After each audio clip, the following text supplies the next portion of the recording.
What's up, everybody? It's your boy Truth Soldier at it again, blessed by the best, coming at you with another video by the grace of God. This one right here is going to be called 10 years of moon landing propaganda before they had to fake it. Okay, now, I mean, it's pretty obvious, guys, that we never went to the moon before 1969, right? Never been. Didn't even send a monkey or anything like that. But starting in like 1955, you can look this up on YouTube, Walt Disney educational space videos. You got Walt Disney and Wernher von Braun educating people about space and space exploration, which they've never done yet, right? Especially crewed missions, manned missions to the moon.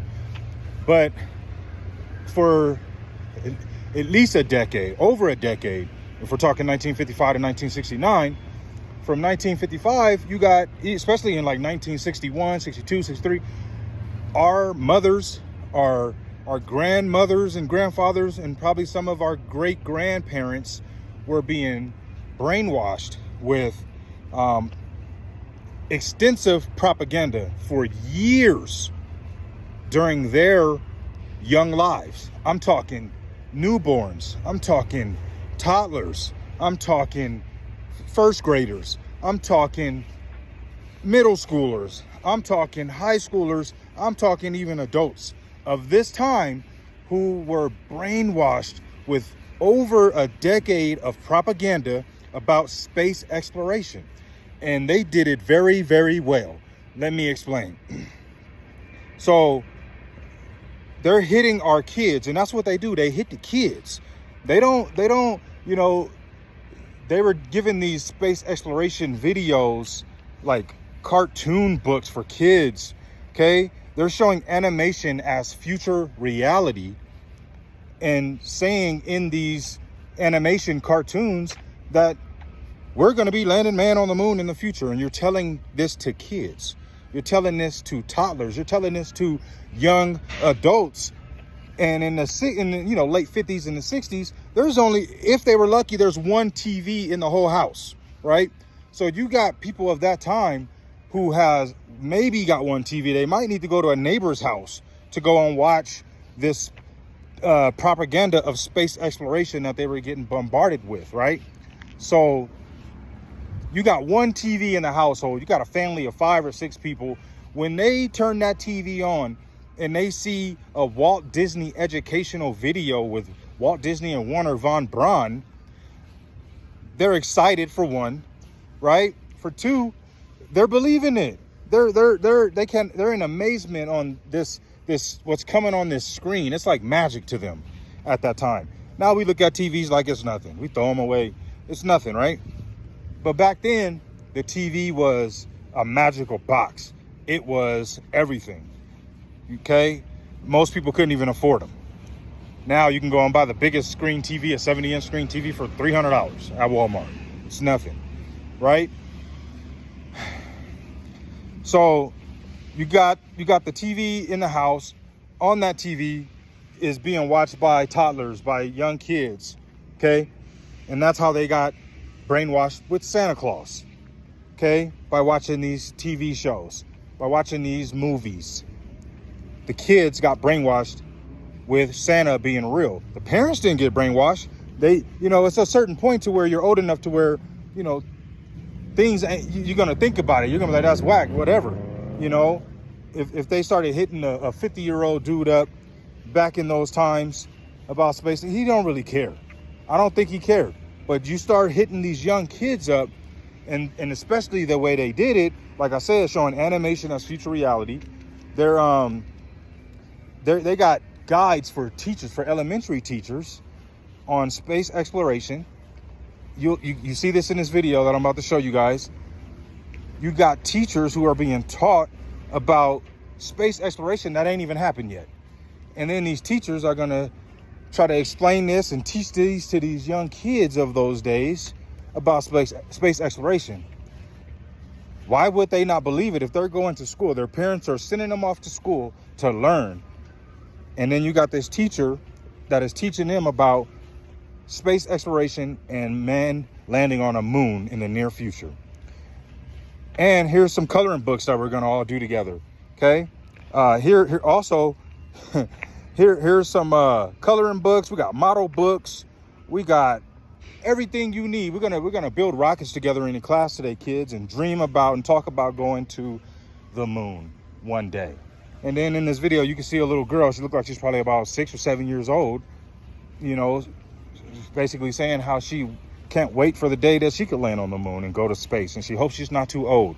That's somebody's grandma or great grandmother today, who, sad to say it, but she was brainwashed as a kid. And if we were able to talk to that lady, she'd be one of the last people to be like, you're crazy if you think we didn't land on the moon, because that's all she's known her whole life. And she learned that lie at a very young age, when her brain was as the most of a sponge it could be.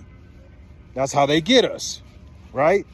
They didn't really put it on us like that. People my age or younger, they didn't have to, because they did it with our grandparents and our great grandparents, our grandparents, and our parents, who gave it to us. So you got generations and generations of people believing in a lie because it was heavily in, propaganda to them for over a decade, to our parents, grandparents, and great grandparents. That's our backbone to our family. So if my grandpa and my dad believe heavily that we landed on the moon, and they're the ones who taught me and raised me, how am I gonna think? So you got years of this brainwashing that has trickled its way through the family, through society, right? I mean, let me go back. Walt Disney at Disneyland created Tomorrowland, which a whole section of Disneyland was created and dedicated for space travel, called Tomorrowland. You got these kids parents spending all this money, taking their kids to Disneyland, putting them on these space rides in the 60s before the moon landing. So you got over a decade of space exploration and moon landing propaganda. Now it's time to actually get the job done. They knew they couldn't do it. The whole space exploration and moon landing, they went over their budget. Everybody knows it. It was a money grabbing scheme, just like it is today, taking our tax money. They knew they couldn't do it. But we got, 10 to 15 years of propaganda to the American public. Everybody is ready and waiting and expecting for us to put a man on the moon. Because remember, not only did we say we was going to land a man on the moon, we going to colonize other planets. Colonize. It's been 53 years since we supposedly landed 12 men on the moon within a span of 3 years. 53 years. I don't see nobody colonizing the moon or any other planets at all. So watch this video real quick, guys. This is, to me, another video that should be evidence to anyone that believes that we landed on the moon. A lot of people don't know how earlier the propaganda started before we even knew that we could land a man on the moon. So check this video out, guys, and let me know what you guys think in the comment section. All my truth soldiers out there, we're gonna keep coming with it. I'm gonna hit you guys with another video, but this is something that we need to share, talk about, and let people know that there was strong propaganda before the moon landing. The type of propaganda too that, why would you, they are promising the conquest of the moon, and they sold it to the public like it was imminent and certain. Why would you have decades of making books and school books and guides and coloring books and all that stuff about something that you're to be honest with you, can we agree on this? You're not really sure if you can do, because you haven't done it yet. So when the time came for them to do it, they had to fake it, guys. Check this video out. Let me know what you guys think in the comment section. Truth Soldier out. There was another reason why the United States could no longer withdraw from their commitment to go to the moon. It was the domestic public opinion, which had been galvanized by a decade of relentless propaganda, in which the conquest of the moon had been sold to the public like something imminent and certain. These clips from the propaganda films of the time help us to understand the spirit of the era. Sometime in the future, American astronauts will explore the moon. This is the first of the big Saturn V. Someday it will carry 3 men and equipment to the moon and back. In a few short years, this scene of man on the moon will be a reality. This is the Apollo Command Module. A spacecraft like this will one day carry astronauts to the moon and back. This is the lunar module. A similar craft will one day allow 2 astronauts to set gently down on the surface of the moon. Kennedy Space Center, a reality in the preparation for manned lunar landings. The press had done its part as well. More and more often, magazines were publishing articles showing modern man projected to the conquest of space. Adventure books set in space multiplied, making the public ever more familiar with the idea of colonizing other planets. For a nation raised in the myth of the Far West, the new space frontier was only the natural extension for their spirit of conquest. Thus, interplanetary rockets, new satellites, and spaceships of all kinds became every day more familiar for the American public. New guides to space were born every day, such as those published by Hammond or by Doubleday, which illustrated the upcoming Apollo missions in utmost detail. There was even a guide to space for elementary teachers. Kids in schools spent their time building their rockets, dreaming of going to the moon one day. If I ever go to the moon, I think it'll be very fun. I just hope to go very, very soon, and I hope I'm not really that old. Walt Disney had created an entire section of Disneyland dedicated to space travel called Tomorrowland. Meanwhile, Disney regularly published books and comics in which his most famous characters went into space. Then you had children's coloring books, with Daddy taking his kids to visit the moon. You had model books with cardboard rockets and astronauts' figurines to cut out. You had 3-dimensional books describing in detail every aspect of life in a space station. And at the center of everything, there was always the astronaut, the new mythological figure that had replaced the old hero of the West in the popular lore.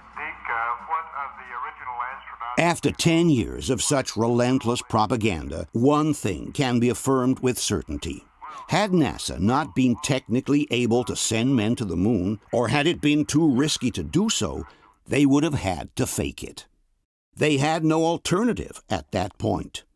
With the entire nation already focused on the new frontier, it would not have been possible to admit the failure of the space project without the U.S. government losing its total credibility in front of its population.